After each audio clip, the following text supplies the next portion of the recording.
Hi there, everyone. So water is one of our next topics in chapter 2, as well as carbon and macromolecules. So let's just do a little quick check-in. So we went over ionic and covalent bonds, and we didn't get a chance to really talk about hydrogen bonds. But let's just do a check-in. If we're to think about what type of bonds involve electron exchange, would that be ionic, covalent, and hydrogen? We talked about this in class on Monday morning. Okay. Well, it would have been ionic. So within a water molecule, hydrogen atoms and oxygen are held together by what type of bond? So remember, water molecules, so H2O, are held together by what? Ionic, covalent, or hydrogen? Well, you should guess the answer is covalent. So I put a link here, our ionic and covalent bonding video, which is again a nice reference to, and you can hear a little bit more about that. So the planet of Earth is basically a planet of water.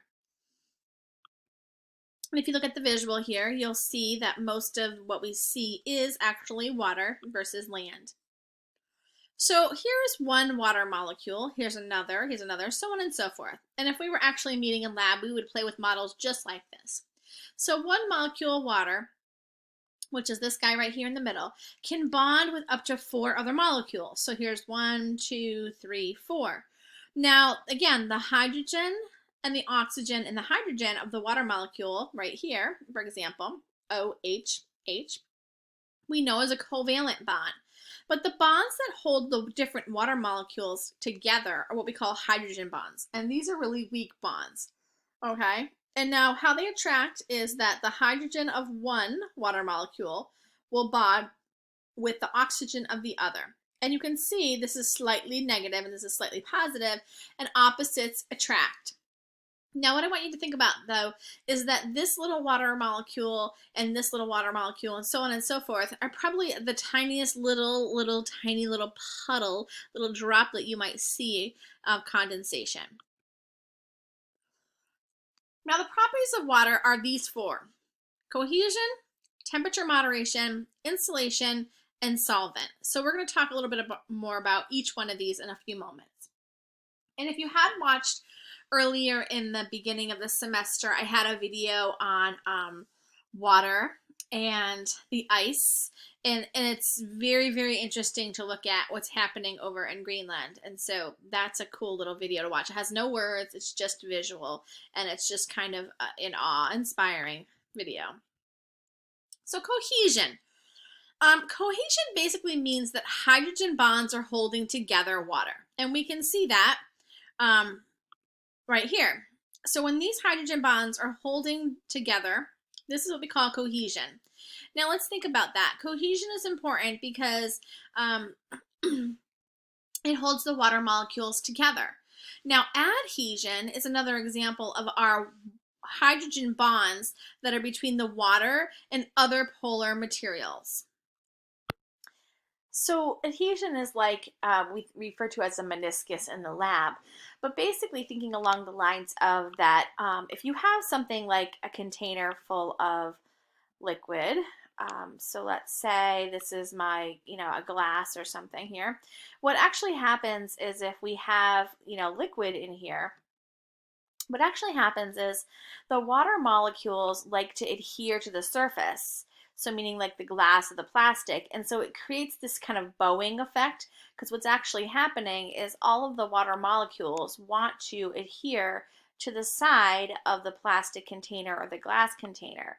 And so therefore, when this happens, we get this kind of curved dip here. And that's what we call a meniscus. And in lab, we would normally read the meniscus at the lowest part, not way up here, because that's only part of where the water is. But basically adhesion is the ability for water to actually attract to other polar materials. So like if you're in the pool or if you're in the water of a pond or a lake, things are adhering to other polar materials, and therefore we have this kind of dip that occurs. When that happens, we have this cohesion and adhesion. So water wants to be connected to each other, and then it wants to adhere to kind of other structures and other things. Excuse me, we create a very high surface tension. That means the tension on the water is very high. meaning that the surface molecules, so the things at the top, so again, maybe this is kind of like a pool area, right? So we have kind of, again, my drawing's not going to be great. We have a little bit of meniscus here. We have things that are pooling to the side. But what that means is that the surface, so up here, the molecules of water are closer and held tighter together in their hydrogen bonds than they are down here. Down here, they're kind of weak. And like, let's just think about that for a minute. Like if you're at a pond and anybody's ever skipped a rock on the pond, when you skip a rock on the pond, it kind of skims across the surface because the tension on the surface of the water is really tight. However, if you took a rock and just kind of like just threw it in the water, it'd go kablunk, and it would kind of break through the surface and go right down to the bottom. Same idea here is, let's say, has anybody ever gone swimming in a pool and had a friend that liked to do belly flops? If you are somebody who wants to do a belly flop, which I'm not sure why, but sometimes that happens, like, dads like to do that kind of fun stuff. They are flopping and they're hitting the surface. And what happens? The surface actually is really hard and it hurts, right? So because all this surface of this person's body is hitting this large surface area that's really, really molecules are held close together, high surface tension, versus someone who actually kind of dives into the water. Therefore, they're only breaking the surface tension in a small area. Okay, so it's less, well, there's less of the tension that's being broken on top of the surface there.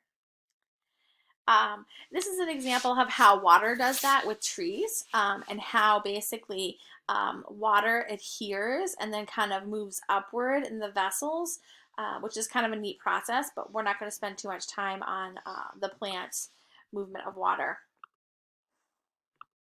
Okay, moderation of temperature is another feature, and that just means that water has a high heat capacity, meaning when heat is applied to it, the molecules will move much faster. So as we continue to increase, the more they move. So think about this. If you have a big pot on the stove and you fill it with water and you want to get that water to boil, first of all, it takes a lot of heat to actually increase the temperature. But the temperature will start to move when you apply heat to it on the stove, and as the heat starts to rise from the bottom, the water molecules will start to move around and kind of bump around each other and kind of squiggly move around, okay? But the hydrogen bonds that are holding them together are trying to keep them together. But again, as the temperature slowly releases, basically the water molecules is going to hold on to the heat. So they're holding on to the heat and they're trying to hold together, but they're moving around until eventually we hit a point where we have a breaking point. And that's what we call vaporization, right? So we basically are turning our liquid water into a vapor, and that is when things are boiling. So high heat of vapor, to raise water from, again, Celsius, 98 to 99 degrees Celsius, it's about approximately 1 calorie that needs to be burned. To raise the water from 99 to 100 Celsius, which is really warm, really, really hot, again, it's about 1 calorie. However, the large number of hydrogen bonds must need to be broken for that evaporation of the water to happen. And so that's when basically once we hit over boiling point, so over 100, and we hit to 101 Celsius, we've used about 540 calories because we've broken all the hydrogen bonds between each one of our molecules. And so this is what's really happening. We have this idea of, we have H2O kind of bonded to another H2O, right? So again, horrible drawing on my part. I'm sorry. H2O, and then we have another H2O. These are those hydrogen bonds between the molecules, and that they are weak, like we said, but they're really holding them together. But as we increase the temperature and we get past boiling, these break, right? And so that's giving off a lot of calories when that happens. And this is how we do this as humans. We have sweating, okay, and animals have panting that helps cool because we're basically evaporating and cooling and with kind of the humidity of things. So when we have a pot of liquid, right, and we have water that are basically a liquid state, and we heat up that temperature to boiling, what happens is we get that steam that's rising, and all the steam that's accumulating is the vaporizing water. Now, a lot of times when you're boiling hot water, the vapor is going to eventually stick on top of the surface. So maybe up on your microwave above, or the fan above, or the cabinets near. And what happens then is that it wants to adhere to the cabinets. So it does that, it adheres to the material that's in your kitchen. And then what starts to happen is those water molecules actually move towards each other because they like that cohesion. And then sometimes what happens is that little kind of vapor becomes a droplet of water. Because again, it wants to be near other water molecules. So this is kind of interesting because here's our big liquid state, right? That's what we've been talking about, a liquid state. If we increase the heat, the liquid state stays liquid for quite some time, and eventually what happens is we get that liquid gas and then gas. As we cool things back down, what happens is we kind of get that condensation that again occurs. When we have temperature rises, but water wants to basically cohesive and adhesive to other things. If we go the opposite direction and we take our liquid and we decrease the heat, though, what happens then is we have a solid, right? We have ice, and ice is freezing. And again, and that's becoming a solid. But again, if we add, so it's kind of this idea between the physical states of water. So the moderation of temperature, the heat of fusion. So fusion is actually what we refer to as melting. We can raise ice from a -2 to a -1, and that's again only 1 calorie. From raising it from a -1 to 0, which is freezing in Celsius, again, it's 1 calorie. However, to raise it from 0 to 1, we have more calories, but nothing close to what we have when we actually talk about heating. Here we have about 80 calories. And that is why ice is used for cooling, because it absorbs heat as it melts. So think about that. If you actually have an ice cube pack, you have some ice cubes in an ice pack, and basically what happens is it takes a really long time, but the ice is going to take the heat away from the inflammation, let's say on your body, whatever you might be putting your ice on, and it's absorbing it. And as that ice kind of absorbs the heat, that's when it starts to melt. It doesn't quite, it lasts quite some time. Nothing like those recyclable, reusable ice packs, though, because that's not really, ice. That's why we consider water an insulator. Frozen water is less dense than liquid water. So think about that. Here is our wonderful little seal sitting on top of a piece of ice. Now, if this is a solid, why is it floating? Has anybody ever thought of that? Like, for example, you have an empty glass at home and you put ice in it, and you want to have a cold drink. So you put ice in first, and what's going to happen? The ice is going to go right down, cling, cling, cling, to the bottom of your glass. However, now let's say you just want water, and you put water in there. As soon as you put water in there, what happens to the ice cubes? They float to the surface. Well, that doesn't make necessarily sense when you think about the fact that one is a solid and one is a liquid. But what happens is the change here. So here's an example of water. Here are our water molecules, okay? So you can see the water molecules, they're red and white, right? And then we can kind of see that there's some bonding. So these little green little dots are representing the hydrogen bonds between each of them. So you can kind of see they're pretty close together.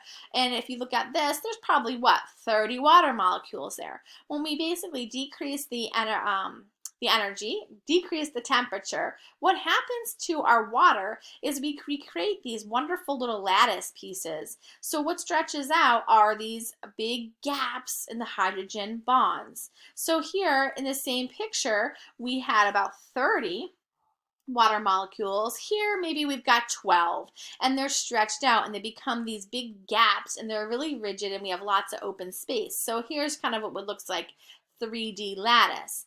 And that's just from a regular refrigerator, freezer that we would have in our house.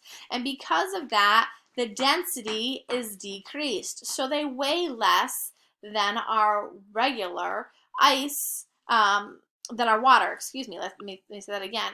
So it's basically less dense, so it has the ability to float. We'll pick up with a solvent